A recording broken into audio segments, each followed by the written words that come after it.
성경 의도된 하나님의 은혜. 그래서 저희가 오늘 21번째인데요. 창세기서부터 요한계시록까지 지금 마음 같아서는 몇 년이 걸려도 성경 안에 우리가 잘 알 수 없지만 하나님의 감춰진 의도가 있는 것. 그래서 왜 요셉을 팔고 요셉을 이렇게 난리 생고생을 시켰는지 우리가 그 하나님의 감춰진 의도.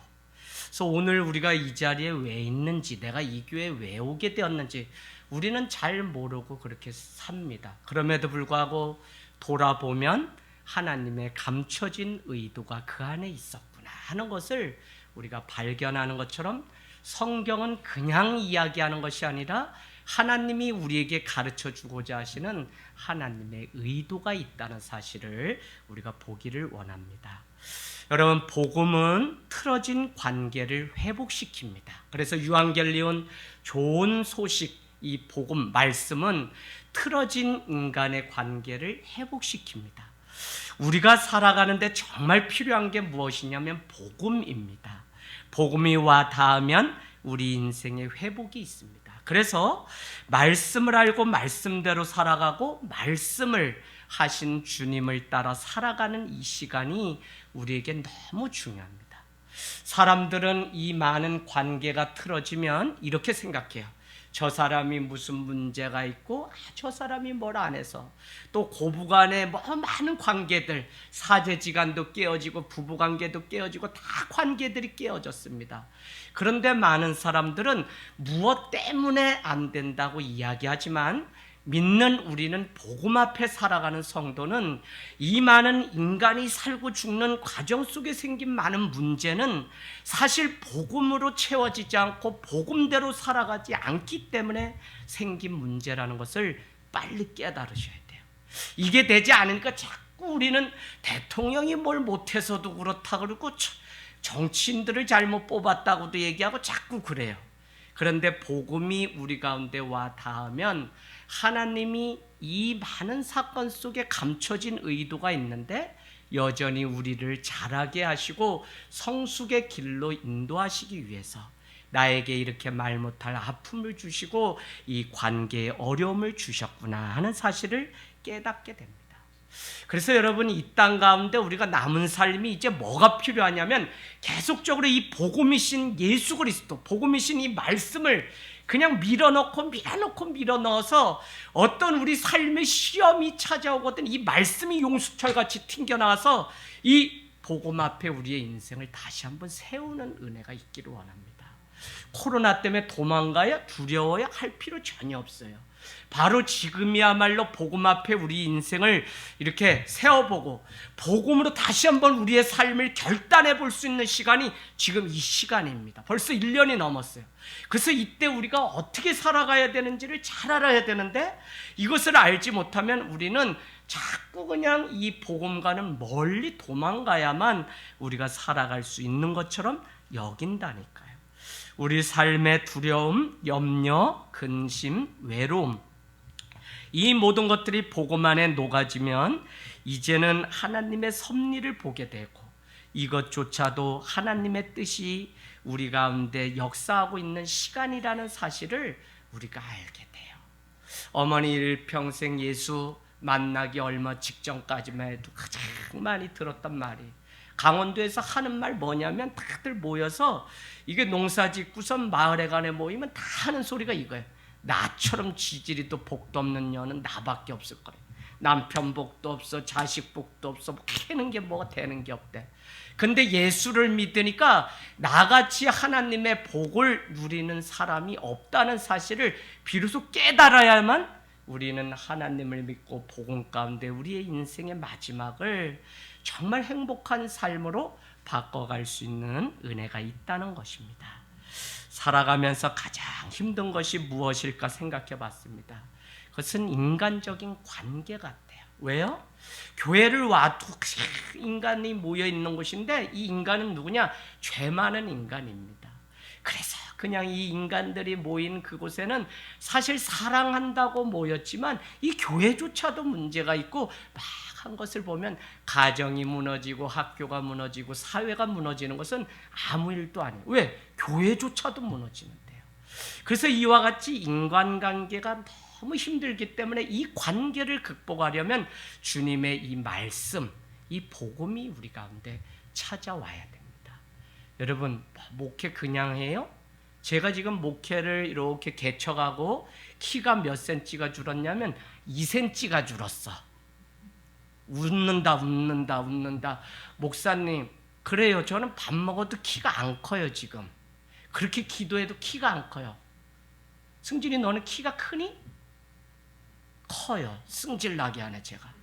저는 애 둘 낳은 거 외에는 없는데 개척하고부터 키가 주는데 그 제가 이유를 알아요.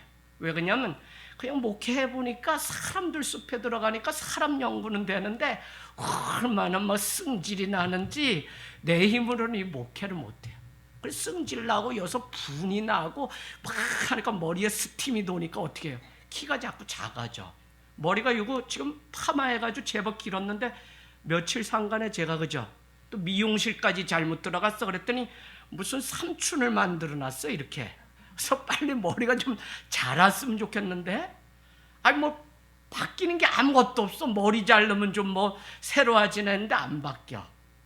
그랬는데 어쨌거나 이 관계가 어려워요. 그래서 저조차도 늘 기도하면서 주님 앞에 내 욕심, 내 판단, 내 기준으로 성도들이 따라오지 않는다, 누가 말을 듣지 않는다, 이거에 내가 빠지면 목회를 못해요. 주님께 맡기고 복음 가운데 내가 서 있으면 반드시 누가 변화돼도 변화된다 하는 믿음으로. 그러니까 기독교는 뭐예요? 너가 못해서가 아니라 내가 못해서 문제가 생겼다고 할 때 우리는 성숙하고 주님의 이 십자가를 따라서 걸어갈 수 있습니다. 교회가 그렇게 세고 센 게 다방보다 많은 게 교회라는데 왜 세상이 이러냐고요. 아유 뭐 주의 종들도 그렇게 많은데 왜 교회가 세상이 이렇게 참 좀 내 눈이 침침해서 그러네. 어두워 세상이 자꾸. 왜 그래요? 교회가 그 역할을 하지 못하기 때문에 그래요. 그래서 이 복음 가운데 믿는 성도들이 내 잘못이요 내 탓이요 하는 이 믿음 가운데 우리가 걸어가는데, 피터 하디슨이라고 하는 신학자도 뭐라고 얘기하냐면 그리스도인이 된다는 것은 무엇이냐? 온전한 관계를 맺고 사는 것이 그리스도인이 되는 거라 그래요. 그만큼 이 그리스도인이 되는 게 어려운 것입니다. 그런가 하면 리차드 포스트는 뭐라고 얘기하냐면 최고의 승리는 인간 관계의 승리다. 여러분, 우리가 모든 거 뭐 집도 사고 아들도 잘 되고 다 잘 됐어요. 애도 뭐 잘 됐어요. 저도 첫째는 제가 째롬해서 그렇지 우리 첫째는 181이에요. 그럼 나 성공했지. 세상적으로 내 큰 소리 칠만 하지. 아직 아빠 엄마 얼굴과 이 키를 초월하시는 주님의 은혜를 경험했으니까 어떻게 간증할 만하지. 그런데도 제가 자랑을 안 하죠. 근데 왜 우리가 많은 이 관계 속에서 승리하는 게 어렵냐? 그렇게 자식을 낳아도 나도 집에 가면 여러분 말국에서 승질이 나가지고 그 키가 쓸데없이 어떨 때는 왜 커가지고 이렇게 느른해가지고 게을러 빠져가지고 애가 코로나가 걸렸나 봐. 그래서 고3이다. 제가 요새는 잔소리도 좀 하게 되는데, 어쨌거나 인간관계가 참 그만큼 어렵기 때문에 최고의 인간 승리는 관계 승리라고 그렇게 말을 하고 있는 것입니다. 여러분, 오늘 우리가 읽은 이 말씀은 콩가루 같은 야곱 집안의 이야기입니다. 아버지 야곱조차도 쌍둥이 형 에서보다 먼저 가려고 그의 발꿈치를 잡고 태어나서 발꿈치라고 하는 이름의 뜻 야곱을 가졌어요. 그래서 그 형의 장자권을 빼앗기 위해서 뭐 팥죽에다가 들에 나가서 사냥을 하고 돌아왔더니 이미 아버지가 다 어떻게 해요? 동생 야곱에게 축복한 것을 보고 에서가 얼마나 승질이 나는지 조선팔도 돌고 돌아서 여러분 20년 이상을 삼촌 라반의 집에 가서 종로로 타고 있는 동생 야곱을 죽이기 위해서 군사를 이끌고 쫓아왔던 것을 우리는 너무 잘 알고 있습니다. 그것도 그럴 게 그의 아버지 이 야곱은 4명의 아내를 두고 12명의 자녀를 두었고 그 중에 한 사람이 오늘 성경에 등장하는 요셉입니다. 그러니 얼마나 콩가루 집안이 복잡해요. 엄마가 하나도, 나는 우리 엄마가 누군지 잘 모르겠는데 아유 엄마가 4명이야. 그러면 이 집 어떻게 해요? 문영희 집사님, 엄마 찾아갈 수 있겠어요? 엄마가 4명이야. 불이라도 안 들어오고 뭐 후레쉬도 없는 그때 아유 우리 엄마 찾기도 어려워. 음성으로 찾아야지. 그런데 4명이지? 또 4명이 낳은 자식이 12이 뭐 누가 내 친형제인지도 잘 몰라요. 이렇게 콩가루 집안 안에도 하나님이 감춰놓으신 하나님의 의도가 있다는 것입니다. 여러분, 요셉은 우리가 잘 아는 것처럼 17살에 꿈을 꾸었어요. 그래서 그 꿈을 형들과 아버지에게 말을 했을 뿐입니다. 일로 시기를 당하여서 아버지가 형들이 저기 가서 양떼를 돌보고 있는 그곳에 가서 한번 잘 있는지 심부름을 시키게 되는데, 요셉은 형들을 찾아갔다가 세겜 땅에서 오히려 도단까지 또 찾아갔더니 형들이 뭐라고 얘기하냐면 저기 꿈꾸는 놈이 온다고 막 이렇게 얘기해요. 그러면서 저는 팔까 구덩이에 저을까? 에이구 어떻게 해요? 죽었다고 하면 큰일 날 텐데 아니 그냥 짐승한테 잡혀갔다고 하자. 그래서 그냥 옷가지 몇 조각에다가 여기 염소비를 피를 발라가지고 아버지에게 가서 동생을 잃어버렸다고 그냥 난리 연극을 하게 됩니다. 아버지는 나중에 이렇게 보면 그 아들이 죽었는지 어떻게 됐는지 모른다고 하는 야곱의 고백이 있어요. 그래서 늘 자식에 대한 그 그리움이 있는데 이 자식은 누구냐? 자기가 가장 사랑했던 라헬이라고 하는 여인을 통하여 얻은 아들이 요셉과 베냐민인데 요셉을 잃고 아내는 베냐민을 낳다 또 죽게 되고 그래서 베냐민 한 사람만 두게 됩니다. 어쨌거나 이 많은 관계 속에서 일들 속에 그는 30세가 되어서 애굽의 총리가 되고 꿈 해몽을 잘해서 바로 앞에 애굽의 총리가 되게 되는데 그 꿈의 내용은 장차 풍년 7년이 있고 그 위에는 흉년 7년이 온다는 꿈입니다. 그러니 바로 왕이시여 풍년일 때의 곡식을 잘 비축해 두었다가 흉년일 때를 대비하라는 것입니다. 그렇게 하였더니 어떻게 해요? 이 애굽 땅에 가난한 자가 없이 잘 살게 됩니다. 그러니까 17세에 꿈을 꾸고 30세에 애굽의 총리가 되고 그러면 벌써 몇 년이 13년이 지났죠. 풍년이 7년, 20년이 됐죠. 그 다음에 오늘 이 사건은 뭐냐면 흉년이 온 지 한 2, 3년 지났을 것으로 봅니다. 그러면 22년 만에 이렇게 뺑뺑이를 돌아서 결국은 팔려갔던 요셉은 애굽의 총리가 되고 아버지는 요셉이 언제 돌아올까 하다가 이 아버지가 사는 야곱의 그 땅이 가나안인데 그곳에서 흉년이 오니까 아들들에게 명하여서 저기 애굽에 가서 양식을 구해오라고 얘기하고 그 형제들 10명이 그곳에 갔다가 요셉과 마주하는 장면이 나옵니다.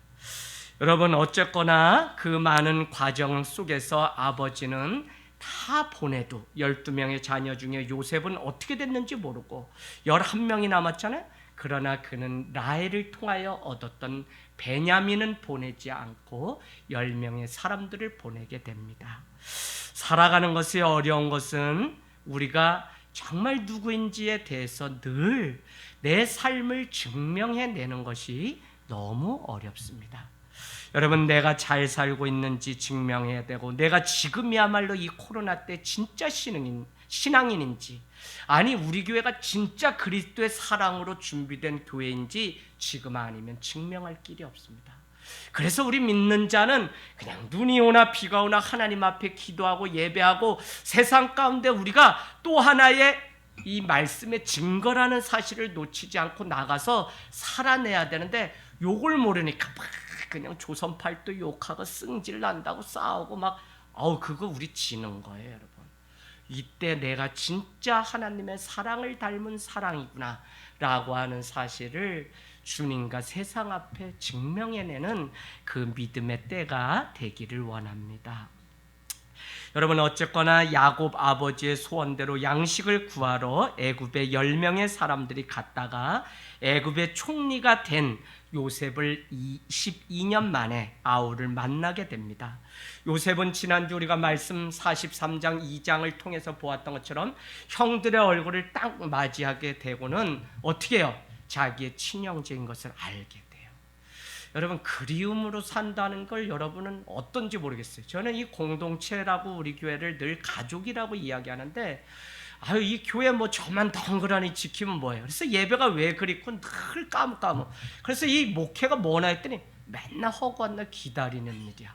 내가 물론 찾아도 가죠. 그런데 또 오늘은 누가 오시나 기다렸던 사람이 오면 그렇게 기분이 좋고 아우 기다렸는데 또 오지 않으면 그렇게 승질이 나지.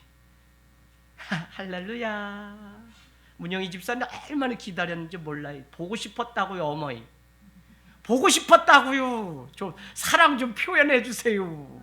네 정말 기다렸어요. 네, 한 분 한 분 얼마나 이렇게 여러분 이 기다림이 있는 사람은 오늘 요셉은 자기 떠나온 고향 이스라엘 가나안을 그리고 자기 부모 형제를 그리우면서 늘 살았기 때문에 자기 양식을 구하러 왔다가 만난 자기의 형제들의 얼굴 보고 딱 한 번에 알았다는 거예요.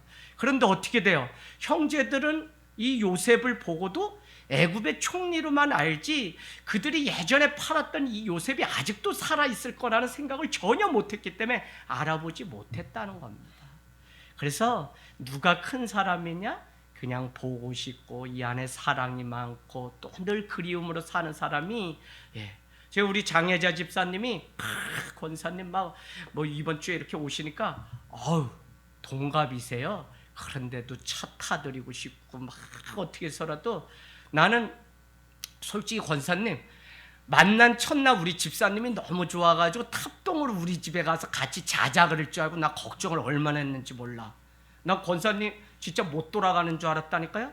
그래가지고 제가 빨리 모시고 간 거예요. 그날 납치한 거예요. 안 그러면 우리 집사님이 얼마나 사랑하고 이 막 마음이 큰지 집으로 모시고 갔을 거예요. 가서 수제비 뜯어먹고 밤새도록 우리 친구애 했을 거라니까요. 제가 얼른 모시고 갔어요. 여러분 이 사랑이 있고 그 안에 정말 그리움이 있으면 다 잊어버려도 그래서 한 번을 만나고도 평생을 기억하는 삶은 아무나 그렇게 사는 게 아니에요. 그렇게 기억나는 삶도 중요하지만 누구를 한 번 만나고도 평생을 기억하는 그 삶은 사실 요즘 보니까 더 귀한 것 같아요. 그래서 여러분 오늘 요셉의 인생이 그랬다는 것입니다. 그런데 오늘 제가 말씀드린 것처럼 이 어려운 때도 첫 번째 증명해내야 되는 사건이 생기는데 그것이 창세기 42장 9절로 가서 동그라미를 쳐놓으세요. 네, 다 잊어버려요 말씀. 까만 건 글씨요 하얀 건 종이요. 일평생 주님 앞에 갔더니 너 뭐 배우고 왔냐? 까만 건 글씨요 하얀 건 종이. 이러면 구원 못 받아. 그래서 말씀 아셔야 돼요. 42장 9절 뭐라고 얘기하냐면 요셉이 자기를 찾아온 형제들에게 누명을 씌웁니다. 뭐를 검증해 보기 위해서. 그건 뭐냐면 이렇게 얘기해요. 너희가 이 애굽 땅에 곡식을 구하러 온 것이 아니라 이 애굽 땅에 틈이 있는지 엿보려고 온 정탐꾼이 아니냐고 몰아세우기 시작합니다. 물론 이유는 자기를 팔았던 이 형제들이 어떻게 바뀌었는지를 알아보기 위해서 이 많은 과정을 통해서 형제들도 이제는 좀 변화된 사람인지 보기 위해서 이와 같은 일들을 꾸밉니다. 그래서 여러분 10명의 사람 중에 이렇게 얘기합니다. 3일 동안 옥에 가두고 3일 후에 이렇게 얘기합니다. 아니다.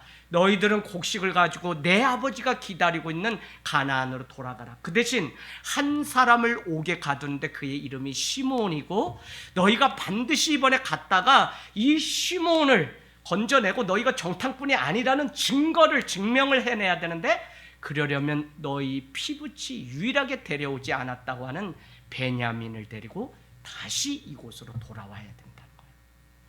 여러분 그러니까 오늘 이 요셉의 형제들이 증명해내야 되는 것은 무엇이냐면 물론 요셉이 형제들이 얼마나 변화된 사람인지 보기 위함이지만 결국 그들은 이 모든 내막을 모르기 때문에 증거해 내야 되는 건 뭐냐면 아버지를 설득해서 그냥 요셉을 대신할 유일한 라헬에게서 얻은 아들 베냐민 막내입니다. 그를 데리고 애굽 땅 요셉 애굽 총리에게 다시 돌아와야 되는 이 증거가 남아 있어요. 여러분, 이와 같은 일 중에 얼마나 억울할까요? 그런데 오늘 42장 21절 한번 가볼까요? 42장 21절, 돌아가는 길에 내가 반드시 베냐민을 데리고 돌아오겠다고 그 요셉에게 약속한 몇 명요? 10명, 9명이죠. 이제 시몬을 대신 옥에다 가뒀으니까 9명은 뭐라고 얘기하냐면 이런 고백이 나옵니다. 21절. 아우의 일에 범죄하였기 때문에, 자신들이 옛날에 팔았던 그 일 범죄하였기 때문에 그가 살려달라고 애걸하는 그 마음의 괴로움을 보고도 우리가 듣지 아니하였더니 이제는 이 괴로움이 우리에게 임하였구나라고 회개하기 시작합니다. 누가요? 유다와 그 형제들이. 왜 괴로운 거예요? 분명히 아버지가 그 아들 베냐민을 놔주지 않을 게 분명한데 아버지를 어떻게 해서라도 설득해서 데리고 다시 애굽으로 와야 되기 때문에 이게 어려운 거예요. 그런가 하면 여러분 또 표시해 놓으세요. 22절에 루벤이라고 하는 장자는 이렇게 고백합니다. 거봐라, 내가 요셉에게 죄를 짓지 말자, 그냥 팔든지 저게 그냥 이렇게 두자고 했는데 너희가 왜 이렇게 해가지고 헤매서 뭐라고 얘기해? 죄값을 치르게 된 것이라고 얘기해요. 우리가 죄값을 치르게 된 거다.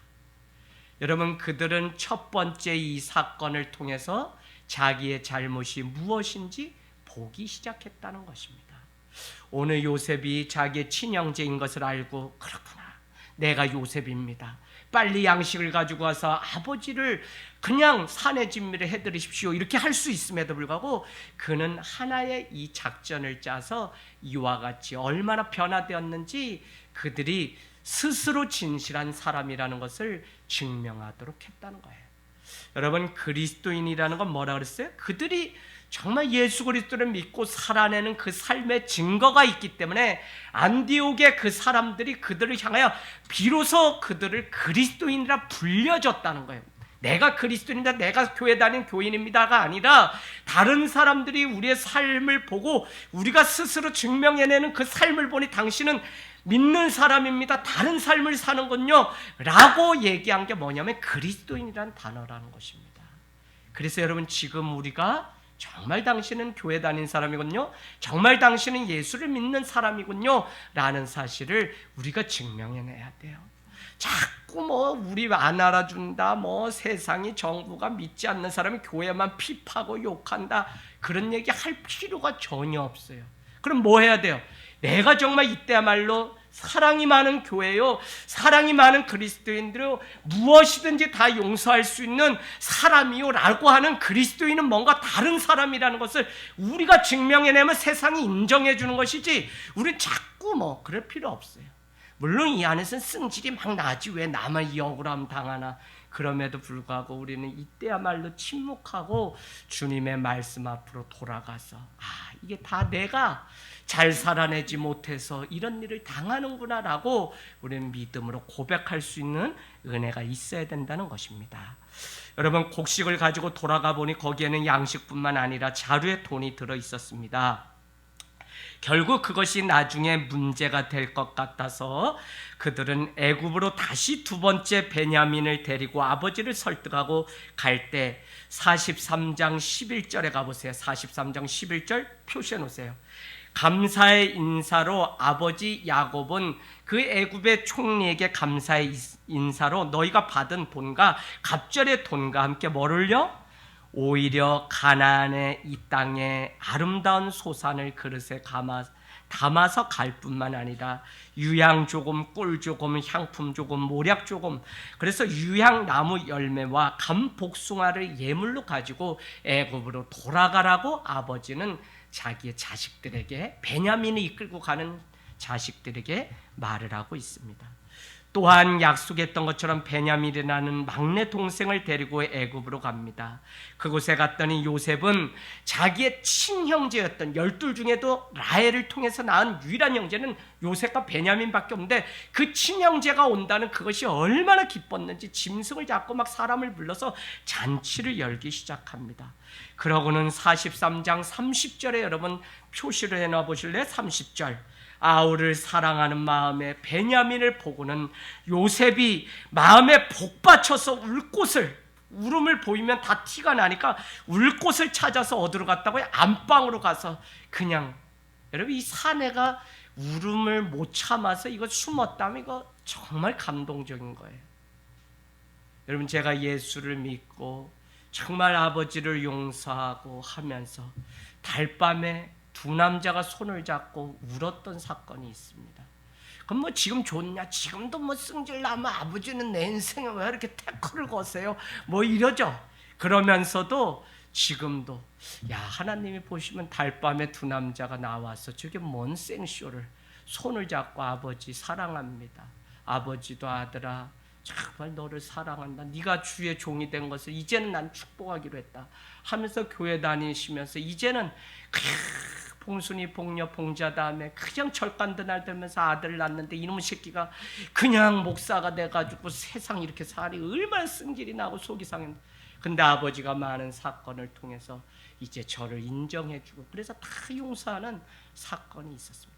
남자의 눈에서 눈물이 났다면 그날 큰일 난 거예요. 여러분 오늘 요셉이 자기의 동생 베냐민을 보고 얼마나 마음이 복받쳤는지 눈물을 보일 수 없어서 안방에 들어가서 끄역끄역 우는 이 장면을 우린 보게 됩니다. 그리고는 43장 34절에 가면 요셉이 음식을 나누는데 베냐민 자기 친동생에게는 음식을 몇 배로 줬다고요? 5배나 더 줬다는 거예요. 에이 그래 뭐 그냥 뭐야 이거 있죠. 뭐 10손가락 깨물어서 안 아픈 손가락 없다. 근데 편에는 있는 것 같아. 있는 것 같아. 사람인지라. 내 새끼래도 다 이쁘겠죠. 난 둘이라 모르는데 저희 집 뭐 여기 8형제 이렇게 8남매 보면 집에서 원기소라는 거 그거 그거 얼마 되지도 않아. 지금은 돈 몇 장 주면은 그냥 시컷 먹는 건데 그 종갓집의 맏아들이라고 누이 셋담에 탄한 저를 위해서 그냥 원기소라고 그거를 저기 농짝 위에다가 올려놓고 누나들이 그거 먹으면 누나들은 그날 뼈 다 뼈도 못 줄여요. 그럼 누나들이 엄마 아버지 없을 때 야 봉춘아 누나 따라와라 도너츠 해줄게 그 대신 저기 원기수 저 과자 좀 주면 안 되냐. 제가 마음이 얼마나 목회자가 되려는지 그냥 이 원기수로 누나 이거 먹어봐 물도 타 먹어봐 막 다 쏟아져가지고 엄마가 읍내 가서 이거 맏아들 주려고 막 해온 원기수가 어머 이틀이면 다 없어져.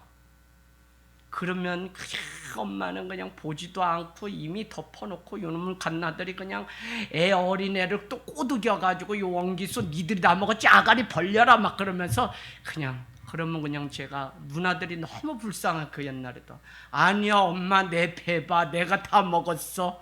근데 엄마는 뭐 너 먹었는데 키가 안 크니 그렇게 내가 그냥 이 집안이 종자가 안 좋아가지고 잘못 시집 왔나. 엄마는 찌단한 게 키가 큰데 니들은 왜 이렇게 키가 안 크냐. 니 애비 닮아서 그런다. 그래서 원기수 먹어도 안 커요 여러분. 이렇게 편애가 있었다니까요. 그러니까 오늘 그 많은 형제 중에도 야곱은 베냐민과 요셉을 특별히 사랑하고 사람이라 그런 것 같아. 사람이라. 이게 연세 드시면 보니까 더 이게 편애가 심해져. 나는 연세 드시고 이제 마음이 눅눅해지고 넉넉해지면 다 사랑하는 거 했더니 아니야. 더 이쁜 새끼가 있는 거야. 그래서 가면은 자꾸 어머니가 요 땅 문서 이렇게 슬슬 넣었다가 또 집어넣었다가 이불 밑에서 꺼내서 슬쩍 보였다 또 집어넣었다. 그래서 명절 때도 뭐가 많이 나와요. 재산 싸움이 있었다. 뭐 싸움이 있었다. 그래요. 여러분 오늘 콩가루 집안 이야기지만 이 안에 있는 많은 사건은 우리가 살아가는 것 우리의 이야기입니다. 그 문제 속에 하나님이 찾아오셨고 이 문제가 하나님 앞에 발견되고 드러나자 복잡한 실타래 같은 인간의 문제가 하나씩 해결되는 것을 우리는 보게 됩니다. 오늘 지난번까지 첫 번째 검증이 끝났다면 오늘 우리가 읽은 말씀은 두 번째, 정말 내가 진실하고 정직한 자라는 것을 요셉 총리 앞에 이 형제들은 증명해 내야 되는 일들이 생겼습니다. 여러분 2절 보세요. 오늘 44장 2절 문제의 발단은 무엇이냐면 은잔입니다. 은잔. 그렇게 베냐민을 데리고 애굽으로 다시 돌아갔더니 아까 잔치를 크게 열었다 그랬잖아요. 그런데 뭔 조화 속인지 요셉은 두 번째 계획을 하는데 형들에게 다 이렇게 해서 뭐 그냥 쌀도 주고 그 안에 잔뜩 넣는데 그 안에 은잔을 넣게 해요. 그래서 2절 말씀에 등장하는 이 은잔. 은잔은 뭐냐면 애굽인들이 점을 칠 때 거기에다가 은잔에다 물을 벗어 하는 특별한 좀 용기입니다. 그릇이라고요.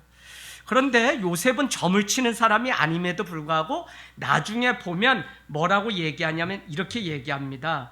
누가요? 네. 저기 한번 가보실까요? 네.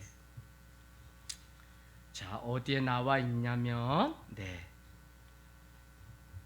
예, 저도 잘 모르겠어요. 예, 나중에 찾으면 알려드릴게요. 예, 5절에 있답니다. 네. 아니에요. 예, 모르면 가만히 계세요. 네. 요셉은 점을 치는 사람이 아닙니다. 그럼에도 불구하고 오늘 이렇게 얘기를 하고 있습니다. 아, 이게 어디에 나와 있냐? 아이고. 어디요? 5절에. 예, 아니냐? 네. 자, 5절에 이것은 내 주인이 가지고 마시며 늘 점치는 데 쓰는 것이 아니냐라고 얘기하면서 나는 점을 칠지 모르는 사람인 줄 알았느냐라고 하는 말씀 9절이 나옵니다. 그게 어디에 나와 있어요? 네. 15절 요셉이 그들에게 이르되 붙들려 왔어요. 형제들이 다시 은잔이 발견돼서 너희가 어찌하여 내게 이런 일을 했냐? 나는 밤에 그냥 너희를 위해서 잔치를 크게 열었는데 나 같은 사람은 점도 잘 안 치는 사람인 줄 알았느냐? 왜요? 점 칠 때 사용하는 것이 이 은잔이었다고요. 그러니까 요셉은 형들이 얼마나 바뀌었는지 두 번째 검증할 기회를 주는데 지난번에도 제가 말씀드렸지만 그냥 딱 이 문제를 끊고 내가 요셉입니다 형님들 뭐 이렇게 할 수 있음에도 불구하고 왜 이 기회를 자꾸 주냐면 자기들이 스스로 죄를 깨닫고 하나님께로 돌아올 수 있는 기회를. 그래서 여러분 제가 그렇게 얘기했죠. 여러분을 막 뭐라고 호달구고 혼을 내고 막 하는데 목회를 그렇게 안 한다고요. 왜? 잘못하면 잘못할수록 더 기도하고 사랑한다고 하니까 청년 중에는 목사님 제가 잘못한 거 하는데 차라리 저를 때려 주십시오라는 청년도 있다고요. 때려 바로 줬어요? 회개할 기회를 놓쳐요. 맞았기 때문에 나는 이제 잘못이 없다고 생각해요. 그게 아니라 잘못은 집 나간 탕자가 스스로 돌이켜 주엄나무 열매를 먹다 아버지의 품꾼으로라도 나를 여겨주십시오라고 스스로 돌이켰던 것처럼 회개는 스스로 해야 돼요. 근데 이게 억압과 폭력에 의해서 매맞기 싫어서 하는 것은 반드시 그 일을 다시 하게 되어 있어요. 그래서 오늘 요셉은 잘못했던 그 형제들이 두 번의 검증을 통하여 자기가 뉘우칠 수 있는 기회를 주는 하나님의 사랑을 보여주기 위해서 오늘 이와 같은 일들을 하고 있는 것입니다. 4절 5절 가볼까요? 44장 4절 5절 요셉은 청지기들에게 그 안에다가 자루에 돈과 은잔을 넣게 명령하고는 4절 5절에 요셉은 청지기 자기의 종들이죠. 그 형제들이 가나안 땅으로 돌아가는데 그 뒤를 빨리 따라가라고 얘기해요. 그래놓고 뭐라고 얘기하라 그러면 너희가 어찌하여 선을 악으로 갚느냐? 이것은 내 주인이 가지고 마시면 늘 점치는 데 쓰는 것이 아니냐? 너희가 이같이 어떻게 선을 악으로 갚을 수 있느냐라고 말하라고 명령합니다. 한마디로 누명을 뒤집어 씌우라는 거예요. 간밤에 잔치를 베풀어줬던 그 요셉은 또 한 번의 검증을 위해서 이번에는 완전히 큰 누명을 씌웁니다. 이해 가시죠? 지금 이 말씀? 이해하셔야 돼요. 자, 형제들은 청지기에게 말합니다. 7절에 가보세요. 어찌 이렇게 말씀하십니까? 당신의 종들이 이런 일을 하는 사람이 우리가 아닙니다 라고 그렇게 엎드려서 자신의 결백을 주장합니다. 오히려 뒤져서 은잔이 나오면 그 사람은 죽을 뿐만 아니라 우리 모두는 당신의 종이 되겠다고 얘기합니다. 그러나 청지기는 그럴 필요 없고 은잔이 나온 자루를 가진 자만이 종이 되면 된다는데, 나중에 이 사건을 우리가 읽어보면 누구 자루에서 은잔이 나와요? 자기가 그렇게 아꼈던 베냐민 막내 그 자루에서 은잔이 나옵니다. 얼마나 당당했냐면 우린 안 그래. 그래서 그 성경을 보면 뭐라고 하냐면 나이 순으로 이 자루를 하나씩 이렇게 열어본다고 말씀하고 있습니다.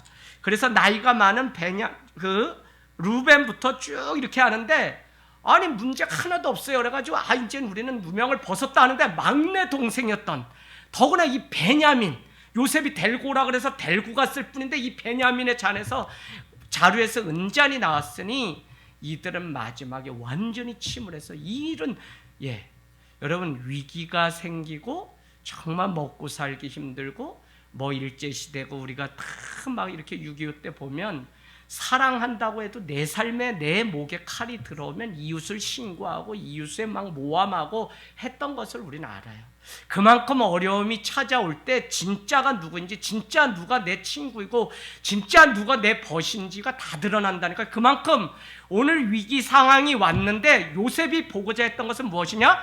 베냐민 자루에서 은잔이 나왔기 때문에 나머지 형제들이 이 베냐민을 막 욕을 하고 원망하고 너 때문에 우리 인생 다 이제 망쳤다 막 얘기할 수 있음에도 불구하고 어떻게 이 형제들이 변화돼서 이 사건을 끌고 가는지를 보려고 오늘 요셉이 멋진 드라마를 이렇게 누명을 씌웠던 것을 우리는 보게 됩니다.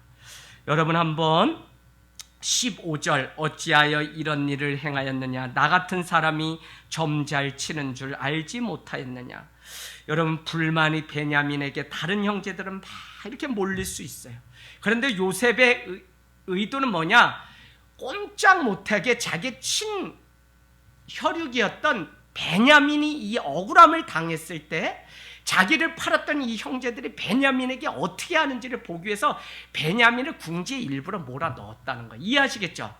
그때 이 형제들은 어떻게 하는지 우리가, 그러면 이런 현상 가운데 베냐민을 막 원망하고 욕을 하고 조선팔도 욕을 하고 니 때문에 우리 인생 다 망쳤다 막 이럴 것인지, 아니면 누군가 총대를 메고 자신의 문제라고 죄를 대신 짊어지실 건지, 그걸 보려고 오늘 요셉은 두 번째 자기 검증의 시간을 주었다는 겁니다. 이제 말씀 마치면서 오늘 사건은 결국 유다를 통하여 새로운 진실이 검증됩니다. 여러분 유다는 누구냐면 우리가 앞에서 보았다시피 형들을 찾아 나섰던 이 요셉이 오자 함께 저기 꿈꾸는 자가 오는도다라고 이야기하고, 많은 사람들이 저 사람을 죽이자, 저 아우를 죽이자 시기심이, 왜? 채색 옷을 아버지가 유일하게 입히고 자기가 막 꿈을 꿨는데 형님들의 볕단이 나인데 막 뭐 절을 한다고 막 씹으러 쌌고 이러니까 얼마나 승질이 나겠어요. 각지나 배도 다 다른 형제들인데. 그랬는데 여러분 그때 유다가 아이고 뭐 팔까? 저 구덩이에 줘넣을까? 아이 그냥 죽이는 건 그렇고 염소새끼나 발라다 아버지한테 짐승에 물렸다고 할까? 이렇게 했음에도 불구하고 22년 동안 유다의 마음 가운데 무엇이 있냐면 그 피부치였던 형제를 요셉을 죽인, 팔아버린 그 죄책감이 그 안에 계속 있었다고요. 그래서 여러분 오늘 이 억울한 상황 가운데 베냐민 때문에 이 억울함을 당했다고 말할 수 있음에도 불구하고 그들은 그렇게 하지 않았다는 겁니다. 여러분 우리는 살아가면서 만나는 시험이 있습니다. 그러나 그 많은 시험은 우리가 진짜 예수를 믿는 사람인지, 진짜 교회인지, 진짜 위기 앞에서 말씀으로 사는 백성이 맞는지를 시험하시기 위해서 우리에게 이와 같은 누명이 찾아올 때가 있습니다. 오늘 말씀 16절 보세요. 어떻게 우리의 정직함을 나타낼까? 유다가 그 요셉에게 얘기합니다. 우린 너무 억울합니다. 우리가 의도하지 않고 정말 어떻게 우리의 이 진실함을 좀 드러낼 수 있을까요? 라고 애를 쓰는 사람이 이번에 누구냐? 그 많은 사람 중에 유다야라는 자입니다. 여러분, 유다의 자세가 베냐민을 원망하지 않습니다. 16절 보니까 다만 하나님이 자신들의 죄악을 찾아내셨으면 모두가 노예가 되겠다고 약속한 대로 우리가 만약에 잔이 나오면 우리가 노예가 되겠다고 말했기 때문에 그렇게 되겠다고 얘기합니다. 이것은 막내 동생 베냐민이 자기가 꾸며서 이 은잔을 그 자리에 넣지 않았다는 걸 믿는다고 하는 증거이기도 합니다. 만약에 한번 조사해 보십시오. 베냐민도 누가 이걸 넣었으니까 이 문제가 생긴 거지 베냐민도 잘못이 없을 겁니다. 진짜 조사해 봐서 이 베냐민이 꾸민 일이라면 우리가 다 당신의 노예가 되겠습니다 라고 얘기를 누가 해요? 12 형제 중에 이 유다가 하고 있는 것을 보게 됩니다. 여러분, 신앙은 무엇이냐면 참 바보처럼 살았다고 고백하는 것입니다. 22년이 지나는 동안 요셉이 애굽의 총리가 멋지게 변화된 인생이 있었지만 사실은 22년 동안 멋지게 바뀐 인생이 있다면 유다의 인생도 하나님은 고난이 그 삶 가운데 찾아와서 통과할 때마다 그만큼 유다의 인생도 정말 자신의 책임으로 누군가를 사랑하되 끝까지 사랑하는 그 사람으로 변화된 것을 요셉이 드디어 발견하게 됩니다. 저는 이게 너무 중요한 것 같아요. 특별히 교회라고 하는 이 공동체가 어려운 일을 당하면 누구 탓이라고 말하는 게 아니라 서로를 더 아끼고 사랑하는 이것이 교회 또 다른 가족이라고 하는 이 사실을 증명해내는 것입니다. 남들은 저 사람 잘못했기 때문에 막 원망하고 너만 없으면 된다, 너만 없으면 된다. 교회 여러분, 여기 있는 우리 다이언이, 승준이 좋니? 졸아? 졸았지? 예, 이렇게 다 얘기해. 그런데 제가 뭐라 그래요? 졸았으니까 니문 시켜, 니 집에 가라, 이문 시키, 쓰고 빠지는 놈 시키. 이렇게 안 한다고요. 왜? 승준이가 하나님 이 교회 공동체에 부르신 분은 하나님이신데 승준이가 그럼 졸면 아무것도 안 하고 쓸데없는 애를 보내신 거냐? 아니요, 승준이도 하나님 나라를 이루는데 뭐냐? 벽돌 한 장입니다. 건물이 아무리 커도 벽돌 한 장을 빼치우면 그 건물은 비바람에 다 무너지게 돼 있어요.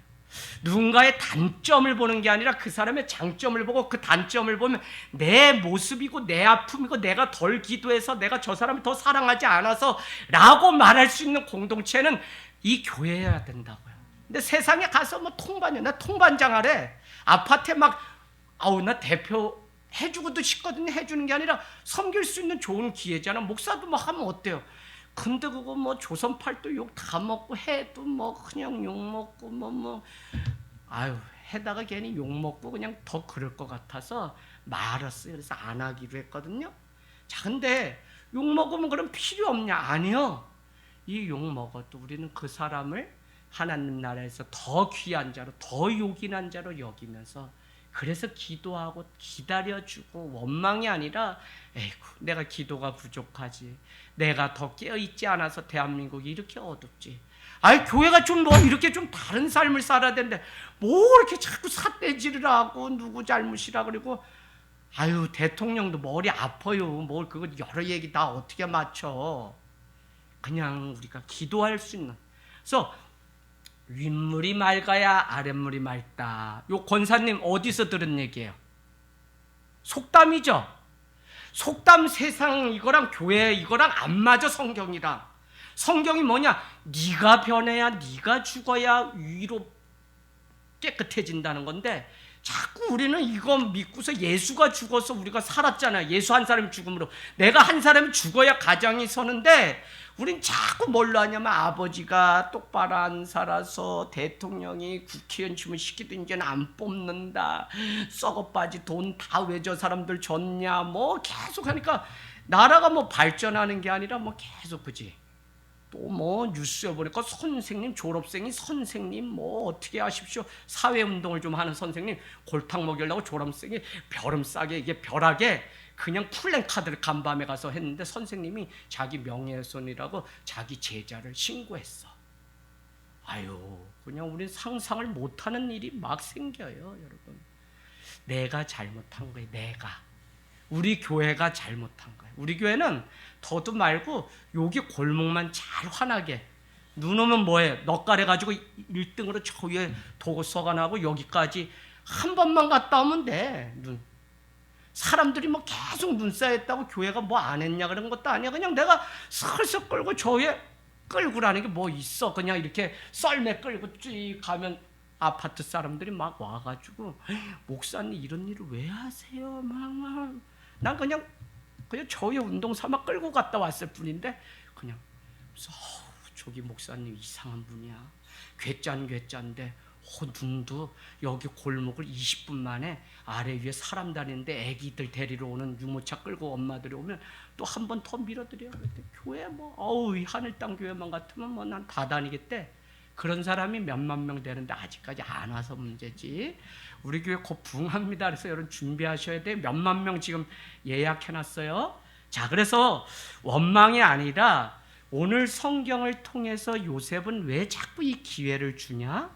누가 잘못하면 누구고 원망을 해서 그 사람을 죽이는 방법이 아니라 하나님의 원리는 다 살리는 게 하나님의 방식이에요. 그래서 결국 주님이 이 십자가에 달려 돌아가셨다고요. 아시죠? 자, 죄는요 짓는 것으로 끝나는 게 아니라 계속 후회로 남기 때문에 무서운 겁니다. 유다와 형제들은 요셉을 팔았던 것을 뼈저리게 후회했을 것입니다. 신앙이 성숙한 사람은 환경 탓하지 않고 원망하지 않습니다. 부정적인 생각으로 자신을 이끌지 않고 주님의 말씀에 반응하는 사람입니다. 할렐루야. 어리석은 사람은 계속해서 일평생 남편도 부모도 자식도 원망해. 그러나 성숙한 사람은 그렇지 않아요. 내 잘못이라고 얘기해요. 자, 그래서 오늘 18절에 한 말씀 아뢰게 하소서. 부디 요셉 총리여 노하지 말고 자비를 좀 베풀어 주십시오. 24절에 보니까 애굽 총리의 말을 아버지 야곱에게 내가 다 전했습니다. 그러고는 이 아이 베냐민을 어떻게 아버지를 설득해서 애굽 땅에 데리고 왔는지 막 눈물을 흘리면서 유다가 얘기합니다. 그러면서 30절에 가서 표시해 놓으세요. 아버지의 생명과 이 아이의 생명은 서로 묶여 있습니다. 베냐민을 데리고 돌아가지 않으면 아버지는 이제 꼴딱 죽습니다라고 이 유다가 막 그냥 막 간청을 해요. 이제 제발 살려달라고.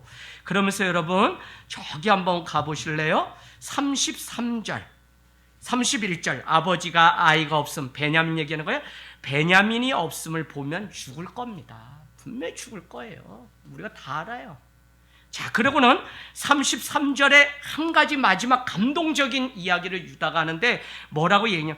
베냐민의 자루에서 은잔이 나온 이를 뭐라고? 대신하여 동그라미 쳐내서 대신하여 내가 갇히겠다고, 옥에 갇히겠다고 그렇게 고백합니다. 부디 뭐라고 얘기하냐면 이 형제들과 베냐민은 아버지가 죽을지 모르니 아버지가 기다리고 있는 가나안 땅으로 보내시고 제발 나를 당신의 노예로 남겨주시고. 여러분 이 장면 보니까 뭐가 생각나요?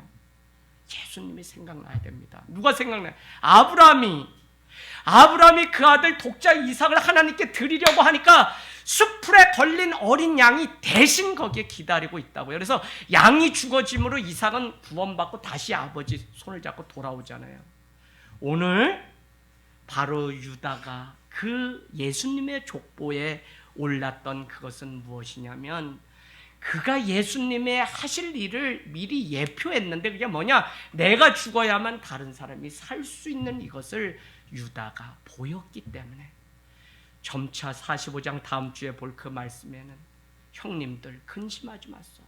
나를 이곳에 먼저 보내십니까? 하나님이고. 45장 한번 가보세요. 45장.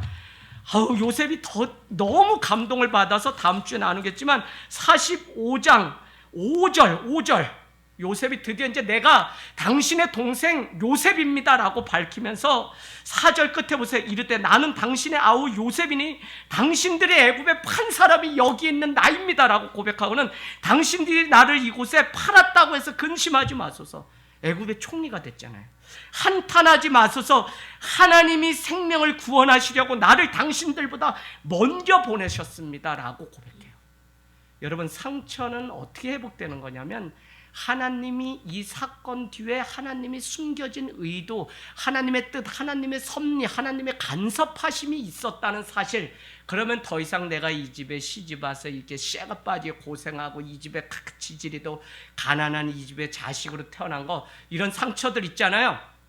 아버지가 너는 딱졸만 해라 그래서 중학교도 안 보내 딱 초등학교만 졸업하는 걸 딱졸이라는데, 그거만 딱 해가지고 평생 내가 고무줄 공장 다니게 됐다고 막 동네 형들 명절에 오는 거 보면 동네 집이 불이 왜 밤새 밝혀졌나 했더니 예수를 안 믿으니까 아버지 때문에 상처가 나서 막 술 한잔 먹고 괴기걱도 깨구락지 걷다가 그냥 막 싸움이 나가지고 동네 개가 짖는 것도 시끄러워졌는데, 우리 시골은 그래요. 지금도 막 한이 돼가지고 아버지 때문에 내가 60평생 이렇게 늙었다고 막 그래요.